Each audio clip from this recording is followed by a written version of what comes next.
I'm Alex Trofin. I am Hellride Games. I am making a game called Capital Command, and I am the programmer, the game designer, the art director, and the project manager. So basically, I'm doing everything.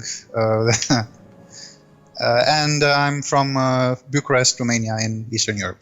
Alex set out to create a game where space isn't simply a backdrop, but rather space, more precisely its physics, plays a role in your gameplay.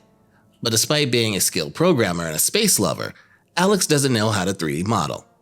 I cannot make art, either 3D or 2D. I can't draw and I cannot sculpt. And I cannot make models or textures, nothing like that. But he doesn't let that stop him. Join the icon as we take you into the game dev studio of Capital Command.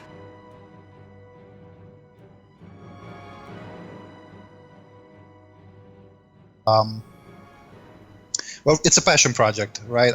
I want to play this game. That's why I'm making it. And there was also a little bit of business decision involved in that there are a lot of games about spaceships, but not very many about big spaceships. So I wanted the feeling of driving like this giant piece of iron in space, and it's big and it's slow and it's heavy and it's powerful and it's fighting others of its kind. But it's not something very fast. You're not dogfighting. You're planning your attacks. You're setting up your vector, your weapons. You got to think about tactics, as opposed to just zipping around and relying on your reflexes. The reflexes aren't really important. What matters is planning, tactics, and enjoying the fireworks when you pull it off. So that's what I wanted, and there aren't really very many games that give me that kind of feeling of flying this giant battleship. So yeah, so therefore this is the business decision is that, well, hopefully people aren't making them because they're kind of risky and it's a niche audience, but maybe for one guy, for me, if I sell 1,000 copies, it's probably okay already, financially speaking. Whereas for any serious company, like 10 people or more, they're going to go bankrupt. I think maybe it's a niche custom made for single developers or maybe two-man teams or stuff like that, you know?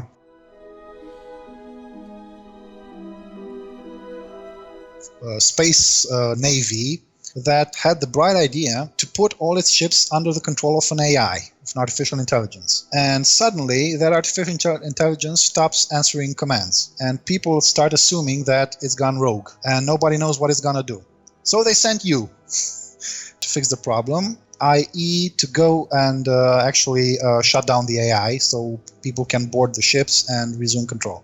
The way you shut down the AI is upload a virus into it that shuts it down. Well, you upload the virus, it shuts down the AI for like 20 or 30 hours, then it's gonna awaken again. And meanwhile, the other ships under the AI's control don't shut down, they go full automatic and start attacking everything they see. So now your job is, before the AI awakens, you have to survive and capture other ships so you can go in and actually blow up the AI. How you manage to pull this off is up to you, basically. I try very hard to capture the feeling of being the captain of a giant ship. In Star Trek, Picard doesn't fly the Enterprise with a joystick. Mostly he just gives orders to people to do stuff, and he's the one who has to figure out what he's going to tell them right now and what he's going to tell them 5 minutes from now. Okay, you have time to think. You're controlling things on a slower scale. You have time to think through what will happen. It's more like chess rather than a dogfight.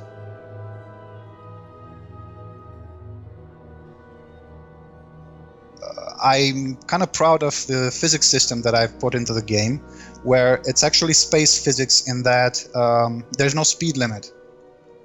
And 99%, I think, of space games that I'm aware of have like a speed limit. You can't go faster than 500 meters per second or something, which is not how space works. Of course, adding actual physics to the game makes development difficult. I actually implemented realistic physics and made it work, and all the weapons or the missiles can intercept each other in 3 dimensions with acceleration. The math is kind of complicated, but I managed to pull it off. And then after I worked like half a year on this, the next half year I worked to hide it from the player. So as you play the game, you have the option to let the ship take care of stuff. So you can fly the ship manually, and then you're going to have to figure out maneuvers, 3D, vector physics, inertia. It's kind of complicated. Or you can tell the ship to fly itself towards that guy. The ship will set up an attack vector on that guy and turn you so that your weapons can fire on that guy. And that's it. Not that you're home free, of course. You're still the captain. You still need to aim your weapons. You still need to make tactical decisions when you shoot your missiles, when you shoot your main guns. Break off the attack if you want to break off the attack. But you don't have to worry about the physics. But the physics are there. And if you feel like it, you can pull off some pretty amazing flying with the new physics system. So the programming part is, I wouldn't call it difficult because I'm a programmer by trade, like education and stuff, and previous work experience. So the programming difficulties were kind of fun. I liked having those, you know, seeing, oh shit, the cannonball just went through the target. Okay, what happens there? Let's see. You know, I like those. Also, sitting down and thinking, okay, how is the code and the logic supposed to work? What's the architecture that I'm aiming for?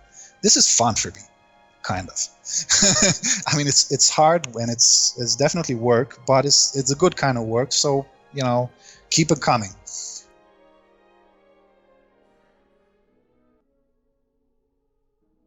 I'm taking care of programming and game design, but I'm using assets bought from various asset stores online. So the ships, the actual ship models, if anybody buys my game and sees a model that they've already seen in another game, that's why. It's store-bought. It's not an exclusive. Sounds are also store-bought.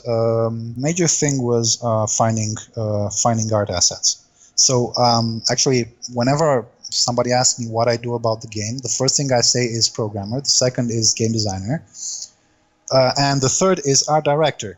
And this is a job that I wasn't really aware how important it was until I had to do it myself and realize how damn difficult it is and how important it is. So the art director is the guy that says this belongs in the game, this does not look like it belongs in the same game, these are the colors that we should follow, these are the colors that we should not use, and so on and so forth. It's not about making 3D art, it's more about deciding what you what the general atmosphere is supposed to be like. And so for me, I can't call up an art guy and say, you know, this model, make it greener. I don't have that choice. I have to select what I'm buying as far as art resources. I have to pick very carefully what I'm buying and what I'm using so that it fits together. And it's really complex for me.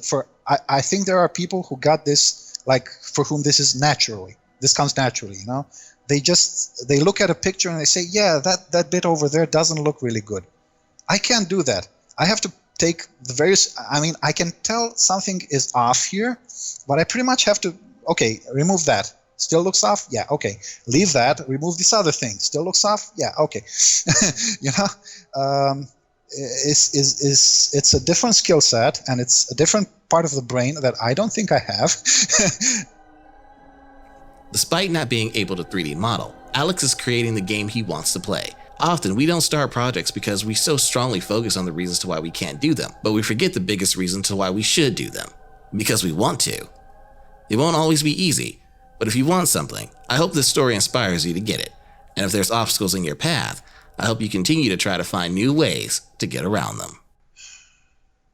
I mean, I hesitate to call it escapism, because it's not so much escaping from our current reality, from my current reality. The video games let me be something that I could never be, either because I don't want to take the risks, or because there are no spaceships yet. Damn it. And also, I think it's a way to learn. So this is, if we're gonna be philosophical, okay, I'll be philosophical. You asked for it. So I believe that human beings are like hardwired to learn by playing, to learn every skill by finding a game that rewards them for this skill. And I also believe we are hardwired to enjoy learning. but only to enjoy learning when we feel we're actually developing a skill we need. And this, I believe, is what video games should strive to do. If I want to improve my multitasking skills, I believe one good way would be to play real-time strategy. Because in that game, if you can multitask well, you're gonna have a huge edge, and this gives you a great rush when you're actually winning. You're beating another player because you've upgraded that skill in your head, and then that skill you can probably use it in life as well.